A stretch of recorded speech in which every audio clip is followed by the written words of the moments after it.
আমি এসব জানি না। আপনার পোলা যদি টাকা ম্যানেজ না করতে পারে, আপনার পোলার সংসার আমি করব না। আরে এই তো জামাই বাবাজি এসে গেছে। বাবাজি টাকার ব্যবস্থা করছো? মারিয়া, এনো।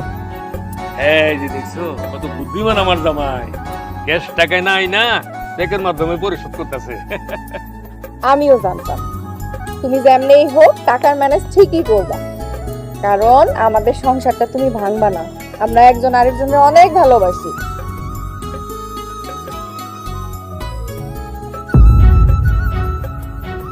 Divorce letter?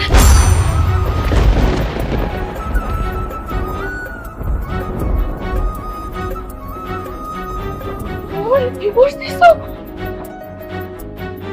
তোমার মতো মেয়ের এটাই যোগ্য, তুমি কখনোই সংসার করার যোগ্য না।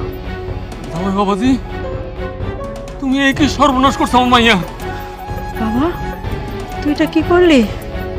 একদম ঠিক কাজ করছে, একদম ঠিক কাজ করছে। এই মেয়েটা আমাকে জ্বালাইতে জ্বালাইতে আমার জীবনটাকে একদম জাহান্নাম বানাই ফেলছে। সুখ তো দূরে থাক, কষ্ট ছাড়া আমাকে কিছুই দেয় না। কথার অবাধ্য হলে আমাকে করলার জুস খাওয়ায়। সামান্য তরকারিতে লবণ কম হইলে সেটা যদি আমি বলি, সেই দিনের রান্না বন্ধ হয়ে যায়।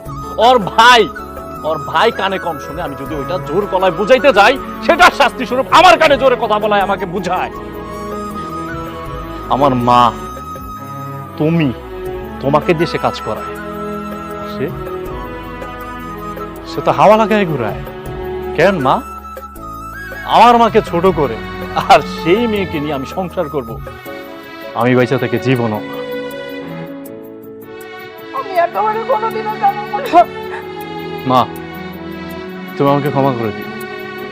আমি ভুল বলতাম তোমাকে সব সময় যে সকল সুখের মূল হচ্ছে বউ, কিন্তু না, এটা পুরোটাই মিথ্যে ছিল। তুমি আমারে মাফ করে দাও। আমি আর তোমার জীবনে কোনোদিনও জানবো না। আমারে মাফ করে দাও। জামাই বাবাজি মায়ের সর্বনাশ করো না, তুমি আমাদের ক্ষমা করে দাও। আমার মায়ের গায়ে তালাকের কলঙ্ক লাগাইও না বাবাজি।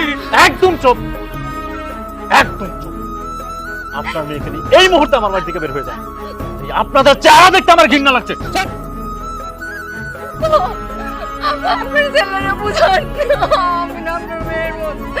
আমি এতদিন ভুল করছি, আমারে মাফ করে দাও। তুমি আমারে মাফ করে দাও। কোনো মাপ নাই। তুই এতদিন যা করছস, তুই পাপ করছস। ভুলের ক্ষমা হয়, কিন্তু পাপের কোনো ক্ষমা নাই।